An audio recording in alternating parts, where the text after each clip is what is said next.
21 qershor, çoni luftoni për kombin tuaj. Është unë. Vera ka nisur edhe këtu në Amerikë dhe ditët e nxehta ka nisur edhe në New York, Long Island. Natyrisht që shqiptar amerikanët janë të dyzuar, mendojnë për vendin e lindjes Shqipërinë, por dhe këtu për problemet se si shkojnë në Amerikë. Janë të ndërthurura, janë të ndërlidhura. E kam thënë, ne ekzistojmë prej Amerikës, nga Wilson i Madh, por janë dy president ndaj të cilëve do të jemi mirënjohës në maksimum. George Bush, i cili njohu pavarësinë e Kosovës dhe futi Shqipërinë në atë, dhe Bill Clinton. Bill Clinton bëhet si nga presidentët më të mëdhenj të tmajtës amerikane, në fakt ka qenë president i qendrës. Nuk kanë demokratët një kandidat të tillë.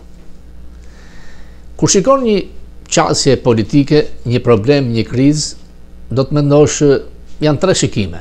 Shikimi optimist, pesimist, por dhe shikimi realist. Le të marrim rastin e krizës për shembull të Izraelit me Iranin. Shikimi optimist është që Irani ka marrë fund, Khamenei është vdekur, do të ndodhë një revolucion i madh, duhet bombardohet. Shikimi pesimist është që nëse Trump do të bombardojë, atëherë gjithë rajoni do të ketë pasojë me ndotjen radioaktive, do të plasë një luftë e madhe, do të rritet çmimi i naftës, bota shkon drejt kaosit. Shikimi realist është tjetër. Është momenti dhe çasti më i përshtatshëm që një herë mirë bota të zgjidh problemin e pasurimit të uraniumit në Iran, ta ndaloj, por nga ana tjetër t'i vetë fre edhe dëshirës agresive të Izraelit. Në qoftë të bëjmë një paralel në Shqipëri, shikimi optimist është mbas hapjes kutijave, bota nuk do të njohë zgjedhjet e Edwin Ramës, spaku do të dënoj me burgosje përgjegjësit, sidomos duhet të dënohet kryetari i Komisionit Zgjedhjeve Celi Bashi, sepse ka lejuar vjedhjet skandaloze me votat e diasporës dhe mund të ndërtohet një qeveri teknike, mund të bëhen zgjedhjet përsëri, opozita vjen në pushtet. Ky është shikimi optimist. Shikimi pesimist, Rama ka bler Kushnerin, Rama ka bler Dick Grenell, Rama kur ka qenë në Amerikë ka bërë vizita të fsheta në shtëpinë e bardhë, në shtëpinë Heshile, ka një marrëdhënie të shkëlqyeshme, nuk ndodh asgjë, diktatura e Partisë Punës vazhdon dhe 45 vjet tjera. Rama ka fat, ka filluar kriza. Shikimi realist është ky. Në departament kanë filluar ndryshimet duke ardhur skifterët e djathtë. Alison Hooker është emëruar në 5 qershor nën sekretare departamentit Amerikan të Shtetit.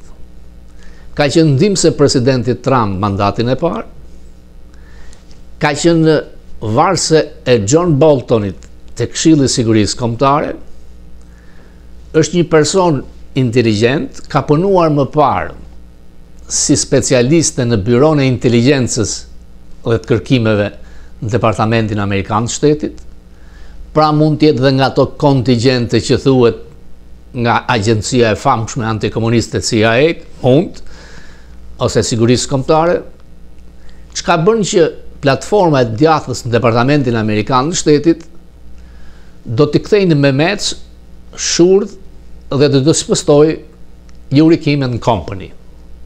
Ky është shikimi realist. Eurikim ka kohë që nuk ka bërë të paktën një poster në Twitter. Rubio ka filluar që të afrojnë departament në pozita drejtuese ata që përfaqësojnë dhe mbrojnë politikën e zotit Trump. Në shikimin optimist, por më tepër realist, hyn dhe fakti që një kongres grua nga Florida, Paulina, ka kërkuar që në kongres të detyrohet me forcë të hetohet George Soros, vdekja e smajtës, si cilëson ajo. Janë disa kongresmen tjerë që e kanë mbështetur, Dhe çudia e kongresgruas është se si ka mundësi që kjo nuk ka ndodhur më parë. Shingam është tjetri që duhet thritet, sepse është marksist i hapur, por Soros është kundër qytetërimit perëndimor. I vetmi, thot ajo, që e kundërshton Sorosin është presidenti Trump. Ky është një shikim optimist për ne, tejet se realist, që më në fund do të ketë qëndrime ndaj kësaj të keqe të madhe, ndaj këtij kancerit të shoqërisë amerikane, dhe nuk mund të jesh pro-perëndimor në qoftë se je pro-Soros. Nuk ka. Nuk shkon. Dhe partia dikurshme Enver Hoxhës është marrë peng sot nga Sorosi. Nuk është rastësi. Nuk është Rama ai që e solli Sorosin. Rama i gjeti Sorosin. E kam thënë, Sorosi ka marrë rreth $350 milion nga banka shqiptare mbas vitit 91-92 dhe janë pastruar. Nuk ishte rastësi që në fondacionin Soros përzgjidheshin njerëzit nga kupola, nga sigurimi, nga njerëzit që kanë qenë kundër perëndimit, kundër Amerikës, pro Moskës, Beogradit, mbas edhe Athinës. Natyrisht që kërkohet zgjuarsi të paraqitësh çështjen tënde deri në Departamentin Amerikan të Shtetit. Por me Trump nuk është e lehtë. Me Trump është e vështirë, sepse Trump kërcen. Dhe të jemi realist, nuk ka njohje historike për rajonin. Përsëri tregon dhe njëherë që nuk e njeh situatën, po themi, në Ballkan, në Kosovë. Ka pasur një marrëveshje në Shtëpinë e Bardhë për paqe midis Ruandës dhe Kongos. Dhe kjo është bërë me ndërmjetësimin e amerikanëve. Dhe Trump thotë që askush nuk do të më jap mua merita për këtë, askush nuk do të më jap çmimin Nobel, sepse nuk ma kanë dhënë dhe kur kam ndaluar luftën Kosovë-Serbi, thot Trump. Nuk ma japin edhe pse ndalova luftën midis Indisë dhe Pakistanit. Se mund të ndaloj luftën ndaj Ukrainës dhe Rusisë, apo mund të bëj paqen midis Iranit dhe Izraelit. Ideja, fiksimi që të fitoj një çmim Nobel për paqen nuk ikën prej mendjes së Don Cesar, Donit Trump. E ka pasur këtë të nxitur për kur i thonin që po të bëjmë të marrëveshjen e ku donin të kafshonin trojet e Kosovës, do të merrte një çmim Nobel Trump, Vučić dhe Rama. Habi. Që të propozohesh për çmimin Nobel, mund të propozojnë ndonjë profesor intelektual, po kryeministra, në këtë rast Pakistani ka bërë një propozim. Nuk do të ngjas. Nuk ka shanse që Trump ta marrë çmimin Nobel, sepse ajo pjesë e asaj atyre që vendosin janë intelektual më shumë nga e majta. I gjithë problemi me Trump është se çmimi Nobel e ka marrë Barack Obama. Natyrisht që ndaj Barack Obamës Europa ka qenë më e afër, më admiruese ndaj një personi që ka fituar gjithçka vetë, që solli një frym, por që natyrisht ishte me bindje socialiste. Dhe shumë dëmet politikës të jashtme amerikane janë kryer në kohën që drejtonte ai. Marrim rastin e Iranit. U bë një marrëveshje e cila nisi në mënyrë klandestine. Një avion me para cash që kishte euro, franga zviceriane dhe dollar, rreth $400 milion. Kanë ndaluar në Teheran, kanë bërë bisedime për të liruar disa të burgosur, dhe mbas kësaj Obama i ka dhënë Iranit $1.7 miliard. Marrëveshja ishte që pasurimi i uraniumit të shkonte deri në 0,4-0,6%. Një këshilltar i Obamës dhe Clinton Graville thotë që faji është i Donald Trump që u tërhoq nga kjo marrëveshje. Nuk është kështu. Natyrisht që Donald Trump nuk e kishte idenë se si duhet reagonte, por kishte një këshilltar të sigurisë kombëtare si Bolton, i njohur si skifteri politikës jashtme, i cili ishte për të shkatruar ajatollat. Dhe Trump u tërhoq por kishte drejt, sepse pasurimi i uraniumit nuk ishte më 0,6%, po shkonte te 60%. Rreziku për të prodhuar një armë bërthamore ishte i afërt. Tani thonë që po shkonte 90%. Por Trump përsëri ishte i tërhequr, nuk donte që të godiste. Dhe Netanyahu i kishte thënë që mos godit, por Netanyahu, arrogant, goditi. Trump fillimisht ishte për paqen, siç e ka zakonisht, ata do të vinë tulen në Washington, do të dërgojë J.D. Vance, kur pa që Izraeli po përparonte dhe thuajse ka asgjërsuar tërësisht mbrojtjen kundërore, Trump kërkon të në lojë. A do të godas Amerika me avionin e frikshëm me bombën 15 tonëshe?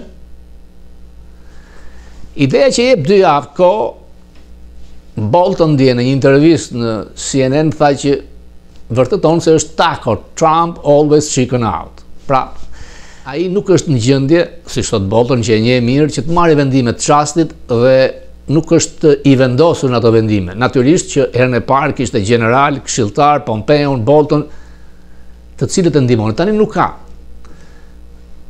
Është skandaloze të mendosh që në këtë konflikt të madh mblidhen për të diskutuar presidenti, zëvendës presidenti, Rubio dhe shefi shtabit.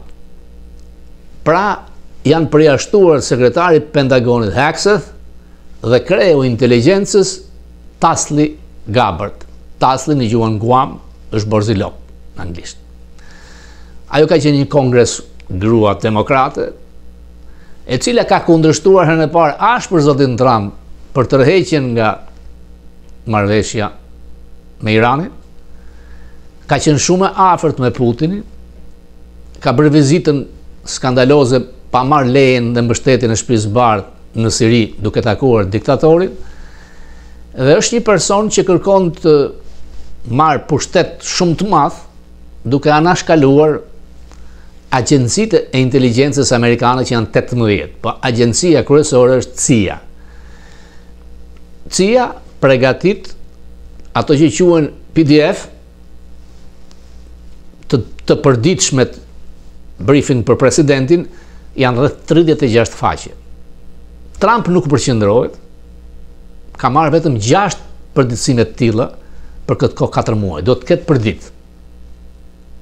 Bolton më ka thënë që e kemi pasur shumë të vështirë që ta mbajmë të përqendruar për të kuptuar për informacionet e inteligjencës. Gabbard donte që të ishte ajo personi që t'ia dërgonte, t'ia bënte përdit këto përditësime presidentit. Ka pasur përplasje dhe në CIA, siç do thoshte një nga ish drejtuesit e saj, ne jemi të lumtur, gëzohemi kur president vin njerëz që janë ignorant për politikën e jashtme, por dhe për inteligjencën. Dhe 2 janë shembuj fantastik, Obama dhe Trump. Mbas deklaratave të saj, që kanë evrikosur Trumpin, sidomos dhe një video 3 minutëshe si Hollywood Star, duke dhënë det të saj që bota po shkon drejt shkatrimit dhe armëve bërthamore, Trump e ka mënjanuar dhe do të ketë dikë tjetër aty. Ka pasur probleme në mandatin e parë. Ky është një post që kryen mbas 11 shtatorit. Nuk do të ishte më drejtori i CIA-s që të niste ditën çdo mëngjes me presidentin, po ishte ky post i ri, shefi të gjithë inteligjencave. Kur Trump foli kundër inteligjencës amerikane, kundër CIA-s në favor të Putinit, personi Coates la dorëheqjen. Provizorisht u vu Dick Grenell, pastaj drejtori aktualisht i CIA. Besoj se ai do të kalojë në këtë post. Dhe mundet që Dick Grenell të kalojë te CIA, sepse deri tani nuk ka marrë asnjë shpërblim, por është shumë i afërt me Don Junior dhe Kushner. Por gafa e Dick Grenell me Venezuelën, i cili ndërmori një veprim pa leje në shtëpisë së bardhë për të sjellë një të burgosur me avionin e Chevron, të cilit i premtoi që Chevroni do të shes naftë në Amerikë, Rubio me njëherë ndaloi mos flit për gjëra që nuk takojnë, licenca atyre është hequr. Kam mbetur si magaziner i përkohshëm i Kennedy Center, por as ky person nuk e ka takuar Edvinin e Partisë Socialiste. 2 vjet më parë kanë qenë të ftuar në Newsmax Rama dhe Vučić. Krushku ishte Grenell, që ishte si producent. Bën disa fotografi në këmbë me Victoria Nuland, nën sekretarja për politikën, dhe po të shikosh dekoret janë të njëjta Vučić dhe Rama. Pra Dick Grenell ju ka shërbyer të dyve, Vučićit dhe Ramës. E thash që në fillim, në qoftë se e profesorës i e kundër perëndimit, kundër vlerave të perëndimit, kundra presidentit Trump. Dihet që Shqipëria është një kasus që se si Sorosi hyn për të ndihmuar dhe shkatron çdo qelizë të një shteti demokratik për ta pasur tërësisht në kontroll dhe të jetë në frymën anti-perëndim. Një opozitë e zgjuar, e aftë, me lidhje reale këtu, mund të përfitoj shumë nga platforma e re e të djathtës amerikane. Kontaktet nuk mund të arrijnë deri te presidenti Trump, filloj nga i desk oficeri zyrtari i vogël në departamentin e shtetit, por duke bërë trysni në Kongres dhe në Senat komisionet e marrëdhënieve me jashtë. Unë shpresoj, natyrisht, duhet patur kujdes sepse krahu tjetër, krahu i ka miliarda dollar. Dhe ajo që është më e keq janë ato që quhen dark money, paratë zeza.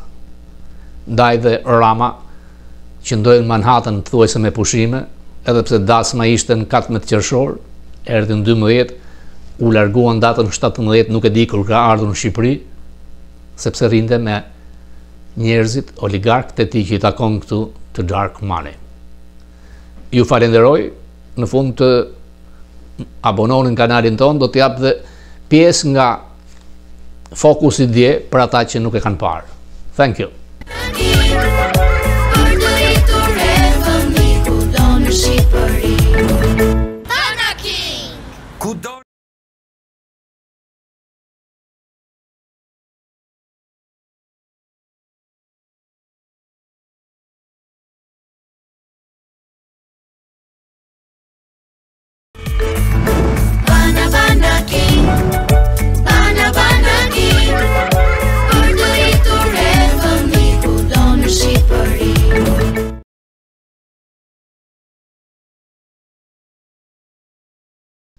Njëzet qershor e premte, ngriu në luftoni për kompin tuaj.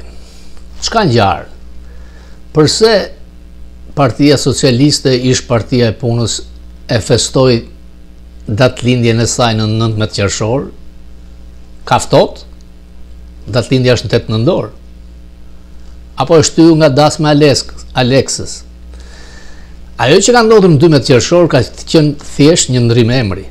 Nuk ka themelim, sepse Selia, ku shoku dhe shoqet festojnë, është ndërtuar në vitet 70-80. Zyra e kryetarit PS-s Rama është zyra Pirokontit, Gaqoneshës, Fotoçamit, Xhelil Gjonit. Hapja tesër në partisë Gramoz Ruçit dhe shiko vitin e pranimit në parti. Nuk del matematika.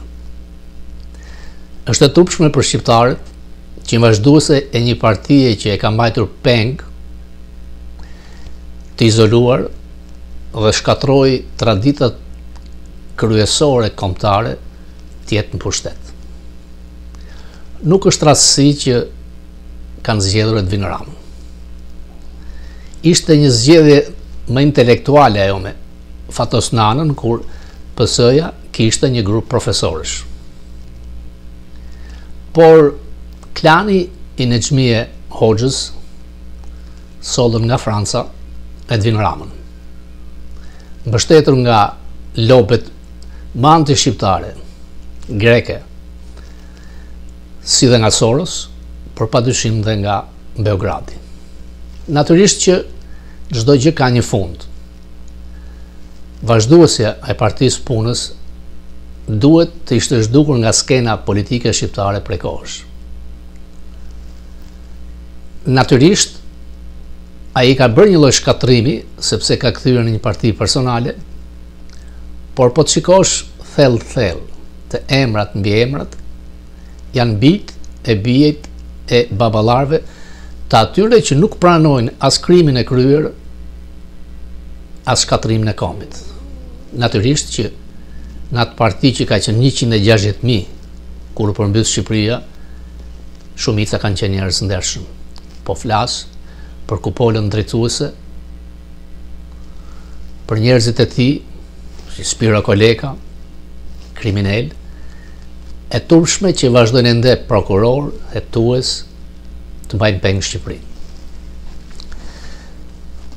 Është e turpshme sepse vota juaj atje nxjerr si përfaqësues tek ish zyra Xhelel Gjonit apo Mehmet Shehu, dikë që javën tjetër do të jetë afër Donald Trump tek tryeza e NATO, sepse është me Albania. Pra janë votuesit që i krijojnë këtë lloj mondane çfaqe, i cili kujton se është i barabartë me Macron, me Merz, me Trumpin, nga që vota jone juaj e ka dërguar atje, sepse kur ka qenë vetë si individ, mund të tregoj se si ka qenë në Paris, në Francë, se si nuk mbjeton të dot. Natyrisht që në samitin e NATO-s do të diskutohet për Ukrainën.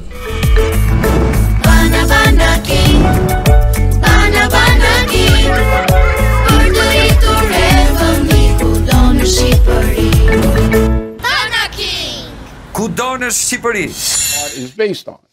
The American dream is if you work hard, get educated to an extent where you can articulate, okay, and obey the law, that you will rise. Kështu tingëllon liberalizmin në Amerikë, që gjithkush është një viktim. Në qoftë se nuk keni sukses, ju jeni një viktim, nuk keni dështuar. Not your fault. Society's fault. Okay? Or the Nuk është faji juaj, është faji i shoqërisë. Ose është faji republikanëve, konservatorëve. Ti je një viktim, ti pija shash gjithë ditën. E le shkollën që mes në gjimnaz, nuk është faji jot, faji i shoqërisë. Shkoj vjedh në për dyqane, e ke drejt, e bën lehtësisht. 50% amerikanëve thonë që janë viktimat, viktimizuar. Buying into this. I'm a victim. I couldn't succeed. So, if you are an American citizen and you're 23 years shtetas amerikane, 23 vjeçare, grua ke 3 fëmijë, and you've got 3 kids, nuk e shkuar në shkollë, nuk e diplom shkollë, ti do të dështosh, pa diskutim. Por mendimtarët e majtës nuk duan që askush dështoj. Shoqëria ty jap, ti ngrej në nivel më të lartë. You're going to fail.